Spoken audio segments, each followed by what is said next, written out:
ಹೈಪೋಥೈರಾಯ್ಡಿಸಮಲ್ಲಿ ಬಂದಿರೋ ಪೇಷಂಟ್ಸ್ಗೆ ಅವ್ರಿಗೆ ಈ ಕಣ್ಗುಡ್ಡೆಗಳು ಆಚೆ ಬಂದಂಗಿರುತ್ತೆ. ಯಾಕೆ ಅಂತ ಹೇಳಿದ್ರೆ ಇದು ನಮ್ಮ ದೋಷ, ಪಿತ್ತ ದೋಷದಿಂದ ಆಗಿರೋಂಥ ವಿಕಾರ ಆಗಿರೋದ್ರಿಂದ ಏನಾಗುತ್ತೆ ಅಂದರೆ ಕಣ್ಗುಡ್ಡೆ ಆಚೆ ಬಂದಂಗೆ ಆಗುತ್ತೆ. ಮತ್ತು ಉರಿ ಊತ ಇವ್ರದಲ್ಲಿ ಮುಖ ನೋಡ್ತಾನೆ ಅಪ್ಪ ಏನು ಕಣ್ಣು ಒಂಥರ ಕೆಂಪಗಾಗಿರೋದು, ಕಣ್ಣಿನ ತೊಂದರೆಗಳಾಗೋದು, ಕಣ್ಣು ಕಾಣದೇ ಇರೋದು, ಈ ಸಮಸ್ಯೆಗಳೆಲ್ಲ ಕಾಣುತ್ತೆ. ಇದು ಲಕ್ಷಣಗಳು. ಸೊ ಹಾಗಾಗಿ ಒಂದು ಥೈರಾಯ್ಡ್ ಪೇಷಂಟ್ ಬಂತು ಅಂತ ಹೇಳಿದ್ರೆ ದರ್ಶನದಲ್ಲಿ ನಮಗಿಷ್ಟೆಲ್ಲ ಗೊತ್ತಾಗ್ಬಿಡುತ್ತೆ. ಸ್ಪರ್ಶನ ಮಾಡ್ತೀವಿ. ಸೊ ಸ್ಪರ್ಶನ ಮಾಡೋದಲ್ಲಿ ನಾವೇನು ಮಾಡ್ತೀವಿ ಅಂದರೆ ಇವರು ನಾಡಿಗತಿ, ಹೃದಯಗತಿ ಇದೆಲ್ಲ ನೋಡ್ತೀವಿ. ಸೊ ನಾಡಿಗತಿ ನೋಡಿದಾಗ ಏನಾಗುತ್ತೆ, ಈ ಹೈಪರ್ ಥೈರಾಯ್ಡಿಸಮ್ ಇರೋವ್ರಿಗೆ ನಾಡಿಗತಿ ತುಂಬ ವೇಗವಾಗಿರುತ್ತೆ. ಹಾಗೆಯೇ ನಾವು ಹೈಪೋಥೈರಾಯ್ಡಿಸಮ್ ನೋಡಿದಾಗ ನಾಡಿಗತಿ ತುಂಬ ಮಂದವಾಗಿರುತ್ತೆ. ಸೊ ನೋಡ್ತಾನೆ ನಮ್ಮ ನಾಡಿ ಇದು ಮಂದನ ತೀಕ್ಷ್ಣವಾಗಿದೆಯಾ, ಗತಿಯಲ್ಲೇ ನಮಗೆ ಇವ್ರಿಗೆ ಹೈಪರ್ ಇದೆಯಾ ಹೈಪೋ ಇದೆಯಾ ಎಲ್ಲ ಗೊತ್ತಾಗತ್ತೆ. ಇವಾಗ ಎಷ್ಟೋ ಸಲ ಏನಾಗುತ್ತೆ, ನಾನು ಹೇಳ್ದಾಗೆ ಹೈಪೋಥೈರಾಯ್ಡಿಸಮಲ್ಲಿ ಥೈರಾಕ್ಸಿನ್ ತೊಗೊಳ್ತಾ ಇದ್ದಾಗ ಯಾವಾಗ ಅದು ಹೈಪರ್ಗೆ ಹೋಗುತ್ತೋ ಆ ಟೈಮಲ್ಲಿ ಅವ್ರ ನಾಡಿ ಚೇಂಜಸ್ ಆಗಿರೋದು ನಮಗೆ ಚೆನ್ನಾಗಿ ಕಂಡು ಹಿಡಿಯೋಕ್ಕಾಗತ್ತೆ. ಸೊ ಈ ರೀತಿ ದರ್ಶನ ಸ್ಪರ್ಶನ ಮತ್ತು ಕೆಲವುದು ನಾವು ಪ್ರಶ್ನೆಗಳು ಕೇಳಿ ನಾವು ಕಂಡು ಹಿಡಿತೀವಿ. ಅವ್ರ ಡಯೆಟ್ಟು, ಅವ್ರ ಲೈಫ್ ಸ್ಟೈಲು ಇದೆಲ್ಲ ನಾವು ನೋಡೋದಲ್ಲಿ ಇವ್ರ ಥೈರಾಯ್ಡ್ ಇದೆಯೋ ಇಲ್ವೋ ಇದೆಲ್ಲ ಗೊತ್ತಾಗ್ಬಿಡುತ್ತೆ. ಮತ್ತು ನಮ್ಮ ಡಯಾಗ್ನೋಸಿಸ್ ಹೇಗೆ ಅಂತ ಹೇಳಿಬಿಟ್ಟು, ಸೊ ಡಯಾಗ್ನೋಸಿಸ್ಗೆ ನಮ್ಮದು ಫಸ್ಟು ಏನು ಅಂತ ಹೇಳಿದ್ರೆ ನಾವು ದೋಷಗಳನ್ನ ನೋಡ್ತೀವಿ. ದೋಷ ಏನು ಅಂತ ಹೇಳಿದ್ರೆ ಇವಾಗ ನಮ್ಮ ಆಯುರ್ವೇದದಲ್ಲಿ 3 ದೋಷಗಳಿದೆ: ವಾತ, ಪಿತ್ತ ಮತ್ತು ಕಫ. ಎಲ್ಲ ಆರ್ಗನ್ಸಲ್ಲೂ ಅಂದರೆ ಅಂಗಗಳಲ್ಲಿ ಏನಾಗುತ್ತೆ ಅಂತ ಹೇಳಿದ್ರೆ ಈ ದೋಷ ಸಮವಾಗಿತ್ತು ಅಂತ ಹೇಳಿದ್ರೆ, ಸಮವಾಗಿತ್ತು ಅಂತ ಹೇಳಿದ್ರೆ ಅದು ಸಮ ಪ್ರವೃತ್ತಿಯಲ್ಲಿ ಕೆಲಸ ಮಾಡ್ತಾ ಇತ್ತು ಅಂತ ಹೇಳಿದ್ರೆ, ಬ್ಯಾಲೆನ್ಸಲ್ಲಿ ಕೆಲಸ ಮಾಡ್ತಾ ಇತ್ತು ಅಂತ ಹೇಳಿದ್ರೆ ಆ ಆರ್ಗನ್ನು ಚೆನ್ನಾಗಿ ಕೆಲಸ ಮಾಡ್ತಾ ಇರುತ್ತೆ. ಯಾವಾಗ ಅದಲ್ಲಿ ಹೆಚ್ಚು ಕಮ್ಮಿ ಆಗುತ್ತೋ ಬ್ಯಾಲೆನ್ಸಲ್ಲಿ, ವಾತ ಜಾಸ್ತಿ ಆಗ್ಬೋದು, ಪಿತ್ತ ಜಾಸ್ತಿ ಆಗ್ಬೋದು, ಅಥವಾ ಕಫ ಜಾಸ್ತಿ ಆಗ್ಬೋದು, ಈ ರೀತಿ ಆಯಿತು ಅಂತ ಹೇಳಿದ್ರೆ ಆವಾಗ ಅದು ಥೈರಾಯ್ಡು ವೇಗವಾಗಿ ತುಂಬ ಕೆಲಸ ಮಾಡ್ಬೋದು ಅಥವಾ ಮಂದವಾಗಿ ಕೆಲಸ ಮಾಡ್ಬೋದು. ಸೊ ಇವಾಗ ಈ ಕಫದ ಪ್ರಾಧಾನ್ಯ ಅಥವಾ ಕಫದ ಪ್ರಮಾಣ ಜಾಸ್ತಿ ಆಯಿತು ದೇಹದಲ್ಲಿ ಅಂತ ಹೇಳಿದ್ರೆ ಆವಾಗ ಅದು ಹೈಪೋಗೆ ಹೋಗುತ್ತೆ.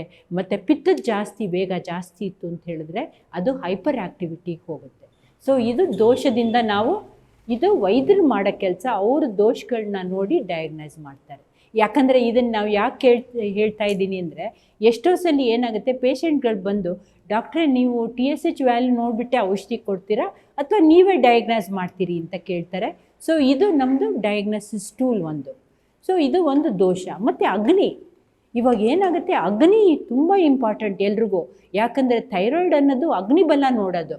ಸೊ ಅಗ್ನಿ, ಹಾಗಾಗಿ ಸಮದೋಷ ಸಮಾಗ್ನಿಷ್ಠ, ಅಗ್ನಿ ಸರಿಯಾಗಿರಬೇಕು ಒಂದು ಆರ್ಗನ್ನಲ್ಲಿ, ಆವಾಗ ಚೆನ್ನಾಗಿ ಕೆಲಸ ಮಾಡುತ್ತೆ. ಸೊ ಇವಾಗ ಅಗ್ನಿ ತೀವ್ರವಾಗಿತ್ತು ಅಂತ ಹೇಳಿದ್ರೆ ಅದು ಹೈಪರ್ ಆ್ಯಕ್ಟಿವಿಟಿಗೆ ಹೋಗುತ್ತೆ. ಸೊ ಹಾಗಾಗ್ಬಿಟ್ಟು ಹೈಪರ್ ಆ್ಯಕ್ಟಿವಿಟಿ ಅಂದರೆ ಹೇಗೆ ಅಂದರೆ ಇವಾಗ ಅಗ್ನಿ ಜಾಸ್ತಿ ಉರಿತಾ ಇದ್ದರೆ ಏನಾಗೋಗ್ಬಿಡುತ್ತೆ, ಅದು ಉರಿದು ಕೆಂಡ ಆಗೋಗ್ಬಿಡುತ್ತೆ. ಹಾಗಾಗ್ಬಿಟ್ಟು ಫೆಟ್ಟಿಗು ತುಂಬಾ ಒಂಥರ ಸುಸ್ತಾಗೋಗ್ಬಿಡೋದು, ಓಜಸ್ ಎಲ್ಲ ಸುಟ್ಟು ಹೋಗೋದು ದೇಹದಲ್ಲಿ. ಸೊ ಧಾತುಗಳೆಲ್ಲ ನಾಶ ಆಗೋದು, ಇದೆಲ್ಲ ಅತಿ ಪ್ರವೃತ್ತಿ ಆದರೆ. ಮಂದ ಆಗೋಗ್ಬಿಟ್ರೆ ಹೇಗೆ, ಮಂದ ಆಗೋಗ್ಬಿಟ್ರೆ ದಪ್ಪ ಆಗುತ್ತೆ, ಮೈಯೆಲ್ಲ ಶರೀರ ದಪ್ಪ ಆಗುತ್ತೆ, ದೇಹದಲ್ಲಿ ನೀರು ತುಂಬ್ಕೊಳ್ಳೋದು, ಇದೆಲ್ಲ ಅಗ್ನಿಬಲ ಮಂದವಾಗಿತ್ತು ಅಂತ ಹೇಳಿದ್ರೆ. ಹಾಗಾಗಿ ಅಗ್ನಿ ನಾವು ಮಂದ ಇದೆಯಾ, ತೀವ್ರ ಇದೆಯಾ ಅಥವಾ ಸಮ ಪ್ರಮಾಣದಲ್ಲಿ ಇದೆಯಾ ಅಂತ ಹೇಳಿ ಕಂಡುಹಿಡಿತೀವಿ. ಸೊ ಸಮದೋಷ ಸಮಾಗ್ನಿಷ್ಠ ಮತ್ತು ಸಮಧಾತು ಮಲಕ್ರಿಯೆಗಳು ಹೇಗಿದೆ, ಮೂತ್ರ ವಿಸರ್ಜನೆ ಸರಿಯಾಗಿ ಆಗ್ತಾ ಇದೆಯಾ, ಮಲ ವಿಸರ್ಜನೆ ಸರಿಯಾಗಿ ಆಗ್ತಿದೆಯಾ, ಮತ್ತು ಎಲ್ಲ ಈ ರೀತಿ ನೋಡ್ತೀವಿ. ಯಾಕಂತ ಹೇಳಿದ್ರೆ ಇದೆಲ್ಲದಲ್ಲೂ ಇವಾಗ ಥೈರಾಯ್ಡ್ ಇನ್ವಾಲ್ವ್ ಆಗಿರುತ್ತೆ. ಉದಾಹರಣೆಗೆ ಇವಾಗ ಕಾನ್ಸ್ಟಿಪೇಷನ್ನು, ಮಲಬದ್ಧತೆ ಇತ್ತು ಅಂತ ಹೇಳಿ ಅಂದ್ಕೊಳ್ಳಿ. ಸೊ ಏನಾಗುತ್ತೆ, ಮಲಪ್ರವೃತ್ತಿ ಹೈಪೋಥೈರಾಯ್ಡಿಸಮ್ ಯಾವಾಗ ಅಗ್ನಿ ಮಂದ ಇರುತ್ತೋ ಆವಾಗ ಇಂಥವ್ರಿಗೆ ಏನಾಗುತ್ತೆ ಅಂತ ಹೇಳಿದ್ರೆ ಮಂದಗತಿ, ಮಲಪ್ರವೃತ್ತಿ ಸರಿಯಾದ ರೀತಿಯಲ್ಲಿ ಆಗೋದೇ ಇಲ್ಲ. ಹಾಗಾಗ್ಬಿಟ್ಟು ಎಷ್ಟೋ ಜನ ಕೇಳ್ತಾರೆ, ಥೈರಾಯ್ಡ್ಗೆ ಔಷಧಿ ಕೊಡ್ತೀರಾ ಅಂಥೇಳಿ ಕೇಳ್ತಾರೆ. ಇದು ಥೈರಾಯ್ಡ್ ಏನಾಗುತ್ತೆ ಅಂದರೆ ಥೈರಾಯ್ಡ್ ಇನ್ವಾಲ್ವ್ಮೆಂಟು ಎಲ್ಲ ಅಂಗದ ಜೊತೆಲೂ ಇರುತ್ತೆ.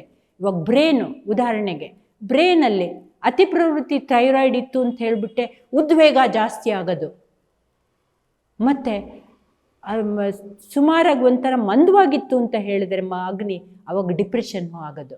ಸೊ ಹಾಗಾಗಿ ಇದೆಲ್ಲ ಥೈರಾಯ್ಡ್ ಸಿಂಪ್ಟಮ್ಸು.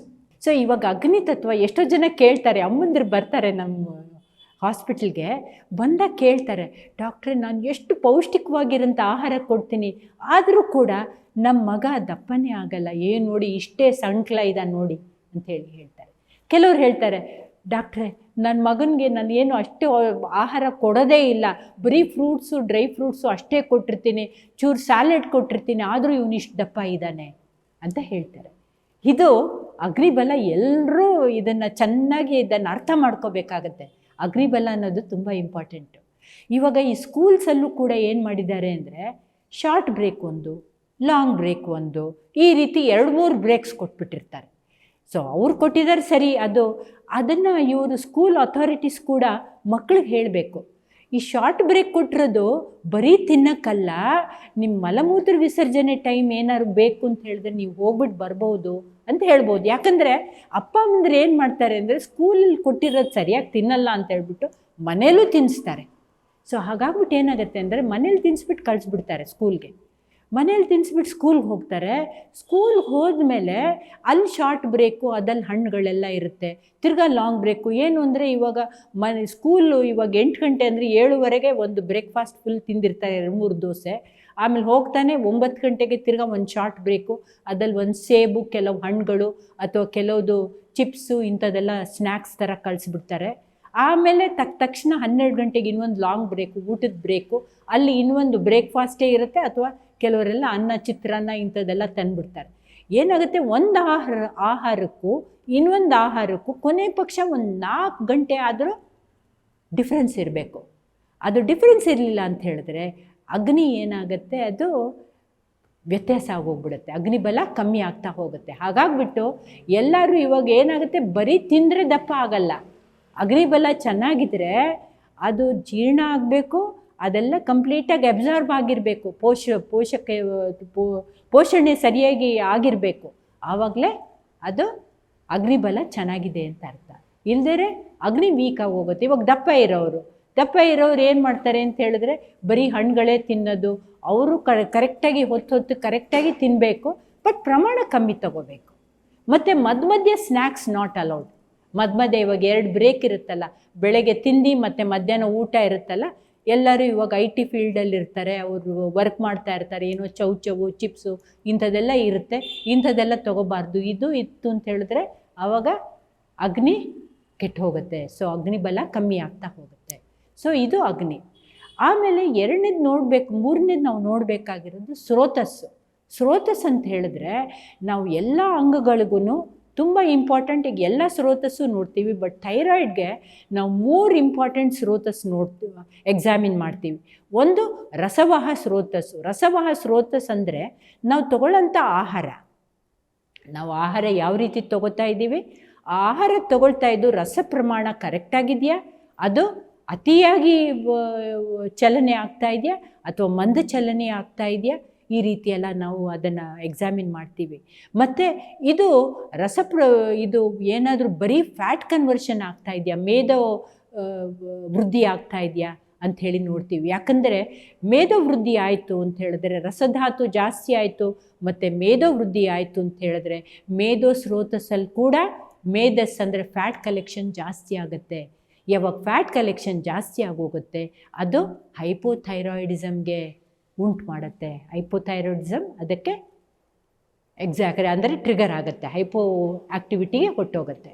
ಮನೋವಾಹ ಸ್ರೋತಸ್ಸಲ್ಲಿ ನಾವು ಯಾವಾಗಲೂ ಮನೋವಾಹ ಸ್ರೋತಸ್ ನೋಡ್ತೀವಲ್ಲ, ಈ ಮನೋವಾಹ ಸ್ರೋತಸ್ಸಲ್ಲಿ ಮನಸ್ಸು ಹೇಗಿದೆ, ಮನಸ್ಸು ಉದ್ವೇಗದಲ್ಲಿದೆಯಾ ಅಥವಾ ಮಂದವಾಗಿದೆಯಾ. ಮನಸ್ಸು ಯಾವಾಗಲೂ ಮಂದವಾಗಿತ್ತು ಅಂತ ಹೇಳಿದ್ರೆ, ನೀವು ಏನಾದರೂ ಅಮ್ಮ ನೀರು ತೊಗೊಂಡು ಬಾ ಅಂತ ಹೇಳಿದ್ರೆ ಅವ್ರು ಸೀಟಿಂದ ಎದ್ದು ಬರೋಕ್ಕೇ ಒಂದು 10 ನಿಮಿಷ ಮಾಡ್ತಾರೆ ನೀರು ತಂದು ಕೊಡೋಕ್ಕೆ. ನಮ್ಮ ಹತ್ರ ಇವಾಗ ಯಾರಾದರೂ ವರ್ಕರ್ಸ್ ಇತ್ತು ಅಥವಾ ಯಾರಾದರೂ ಇತ್ತು ಅಂತ ಹೇಳಿದ್ರೆ, ಹೈಪೋಥೈರಾಯ್ಡಿಸಮ್ ಇರೋರು ಹೇಳೋಕ್ಕೆ, ಅವ್ರಿಗೆ ಡಿಪ್ರೆಷನ್, ಯಾವಾಗ್ಲೂ ಸುಸ್ತು, ಕೆಲಸ ಮಾಡೋದು ಬೇಡ ಅಂತ ಅನಿಸುತ್ತೆ, ಮನಸ್ಸು ಯಾವಾಗ್ಲೂ ಒಂಥರ ನಿದ್ದೆ ಮಾಡೋಣ ಅಂತ ಅನಿಸುತ್ತೆ, ಈ ರೀತಿ ಇರುತ್ತೆ. ಹಾಗೆಯೇ ಹೈಪರ್ ಇರೋರು ಏನಾಗಿ ಹೋಗ್ಬಿಡುತ್ತೆ ಅಂದರೆ, ತುಂಬ ಹೈಪರ್ ಆ್ಯಕ್ಟಿವಿಟಿ, ಅವ್ರ ಮನೋದ್ವೇಗ ನೀವು ಒಂದು ಪ್ರಶ್ನೆ ಕೇಳಿದ್ರೆ ಅವ್ರು 10 ಉತ್ತರ ಕೊಟ್ಟಿರ್ತಾರೆ. ಅದು ನಿಮ್ಮದು ಪ್ರಶ್ನೆ ಮುಗಿಯೋಷ್ಟರಲ್ಲೇ ಅವ್ರ ಉತ್ತರ 10 ಕೊಟ್ಟಿರ್ತಾರೆ. ತಿರ್ಗಾ ಆಮೇಲೆ ಏನಾಗೋಗುತ್ತೆ ಅಂತ ಹೇಳಿದ್ರೆ ಇನ್ನೊಂದು ಅವರೇನೆ ಆಂಗ್ಸೈಟಿ ಜಾಸ್ತಿ ಆಗಿಬಿಟ್ಟು ಅವ್ರಿಗೂ ಬೇಜಾರಾಗತ್ತೆ. ಸೊ ಇದು ಉದ್ವೇಗ ಜಾಸ್ತಿ ಆಯಿತು ಅಂತ ಹೇಳಿದ್ರೆ ಅದು ಬೇರೆ ರೀತಿ ಫೆಟ್ಟಿಗು ಸುಸ್ತಾಗ್ಬಿಟ್ಟು ಅವ್ರಿಗೆ ಆತಂಕ ತುಂಬ ಜಾಸ್ತಿ ಆಗಿಬಿಟ್ಟು ಆವಾಗ ಇವಾಗ 2 ರೀತಿ ಇರುತ್ತೆ. ಮನಸ್ಸು ಒಂದು ಡಿಪ್ರೆಷನ್ ಆಗೋದು, ಒಂದು ಓವರ್ ಆ್ಯಕ್ಟಿವ್ ಆಗೋಗುತ್ತೆ. ಓವರ್ ಆ್ಯಕ್ಟಿವ್ ಆಯಿತು ಅಂತ ಹೇಳಿದ್ರೆ ಅಶಾಂತಿ ಯಾವಾಗ್ಲೂ, ಏನಾದರೂ ಯಾತಕ್ಕೆ ಏನು ಮಾಡಿದ್ರು ಅದರಲ್ಲಿ ಸ್ಯಾಟಿಸ್ಫ್ಯಾಕ್ಷನ್ನೇ ಇಲ್ಲ, ಯಾರು ಮಾಡಿದ್ರು ಅದು ಸರಿಯಾಗೇ ಇಲ್ಲ, ಅವ್ರ ಕೆಲಸನೇ ಸರಿಯಾಗಿ ಮಾಡಲ್ಲ ಅನ್ನೋದು, ಉದ್ವೇಗ ಎಲ್ಲದರಲ್ಲೂ ಜಾಸ್ತಿ, ಕೋಪ ಜಾಸ್ತಿ ಬರೋದು, ಇದೆಲ್ಲ ಇರುತ್ತೆ. ಸೊ ಇದು ಹೈಪರ್ ಆ್ಯಕ್ಟಿವಿಟಿ ಥೈರಾಯ್ಡಲ್ಲಿ ಈ ಲಕ್ಷಣಗಳೆಲ್ಲ ಕಾಣ್ಕೊಂಡು ಬರುತ್ತೆ. ಸೊ ಇದು ಲಕ್ಷಣಗಳು. ಸೊ ಡಯಾಗ್ನೋಸಿಸ್ ಹೇಳಿದೆ ನಾವು. ಸೊ ಡಯಾಗ್ನೋಸಿಸ್ ಮಾಡಬೇಕಾದ್ರೆ ನಾವು ಮೊದಲನೇದಾಗ ಅಗ್ನಿಬಲ ನೋಡ್ತೀವಿ, ಎರಡನೇದ ದೋಷಗಳು ನೋಡ್ತೀವಿ. ದೋಷ ಕೋಪದಲ್ಲಿ ವಾತ ಕೋಪ ಆಗಿದೆಯಾ, ಪಿತ್ತ ಆಗಿದೆಯಾ, ಕಫ ಆಗಿದೆಯಾ ವಾತದ ಜೊತೆಯಲ್ಲಿ, ಇದನ್ನು ನೋಡ್ತೀವಿ. ಸೊ ವಾತದ ಜೊತೆಯಲ್ಲಿ ಪಿತ್ತ ಕೋಪ ಆಗಿದ್ದರೆ ಅದು ಹೈಪರ್ ಥೈರಾಯ್ಡಿಸಮು. ಕಫದ ಕೋಪ ಜಾಸ್ತಿ ಇತ್ತು ಅಂತ ಹೇಳಿದ್ರೆ ಇದು ಹೈಪೋಥೈರಾಯ್ಡಿಸಮು. ಮತ್ತು ಪಿತ್ತ ಕೋಪ ಜಾಸ್ತಿ ಇತ್ತು ಅಂತ ಹೇಳಿದ್ರೆ ಹೈಪರ್ ಥೈರಾಯ್ಡಿಸಮ್. ಸೊ ಈ ರೀತಿ ನಾವು ಅರ್ಥ ಮಾಡ್ಕೋಬೇಕಾಗತ್ತೆ. ಮತ್ತು ಸ್ರೋತಸ್ ನೋಡ್ತೀವಿ.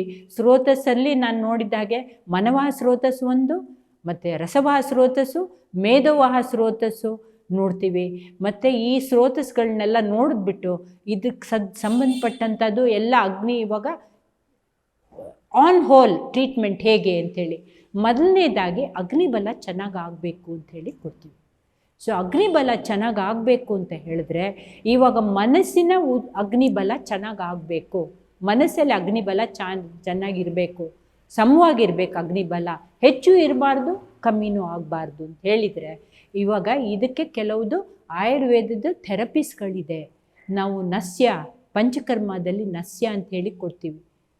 ಇವಾಗ ನಸ್ಯ ಶಿರೋಗೆ ಅಂದರೆ ಈ ಮೈಂಡ್ಗೆ ಎಲ್ಲ ಮೈಂಡ್ ಪ್ರಾಬ್ಲಮ್ಸ್ಗೆ ನಸ್ಯ ಮೂಗಿಂದ ನಾವು ಔಷಧಿ ನೀಡೋದೇನಿದೆ ಅದು ಡೈರೆಕ್ಟಾಗಿ ಕೆಲಸ ಮಾಡುತ್ತೆ. ಹಾಗಾಗ್ಬಿಟ್ಟು ಜ್ಞಾನ ತಪ್ಪಿದ್ದವ್ರು ಕೂಡ ನಾವು ಮೂಗಲ್ಲೇ ಔಷಧಿ ಹಾಕ್ತೀವಿ.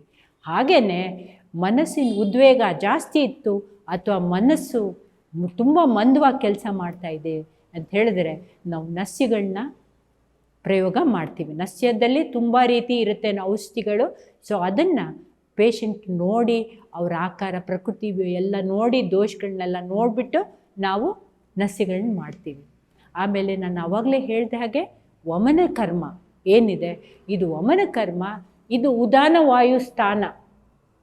ಕತ್ತಲ್ಲಿ ನಮ್ಮ ಪ್ರಾಣ ಅಂದರೆ ಪಂಚಪ್ರಾಣದಲ್ಲಿ ಉದಾನ ವಾಯು, ಪ್ರಾಣ, ಅಪಾನ, ಸಮಾನ, ಉದಾನ ಎಲ್ಲ ಮಾಹಿತಿನೂ ಹೇಳಿದ್ದೀನಿ. ಥೈರಾಯ್ಡ್ದು ಆಯುರ್ವೇದದಲ್ಲಿ ಯಾವ ರೀತಿ ಡಯಾಗ್ನೋಸಿಸ್ ಆಗುತ್ತೆ, ಆಲೋಪತಿಕಲ್ಲಿ ಯಾವ ರೀತಿ ಡಯಾಗ್ನೋಸಿಸ್ ಆಗುತ್ತೆ, ಆಲೋಪತಿಕ್ ಟ್ರೀಟ್ಮೆಂಟ್ ಯಾವ ರೀತಿ ಇರುತ್ತೆ, ಆಯುರ್ವೇದಿಕ್ ಔಷಧಿಗಳು ಯಾವ ರೀತಿ ಇರುತ್ತೆ ಅಂಥೇಳಿ.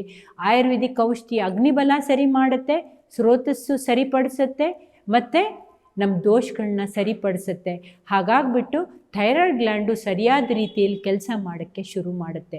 ಇಷ್ಟು ಮಾಹಿತಿ ಎಲ್ಲರೂ ತಿಳ್ಕೊಂಡಿರ್ಬೇಕು. ಕರ್ನಾಟಕ ನ್ಯೂಸ್ ಬೀಟ್ ಫಾಲೋ ಮಾಡಿ, ಸಬ್ಸ್ಕ್ರೈಬ್ ಮಾಡಿ.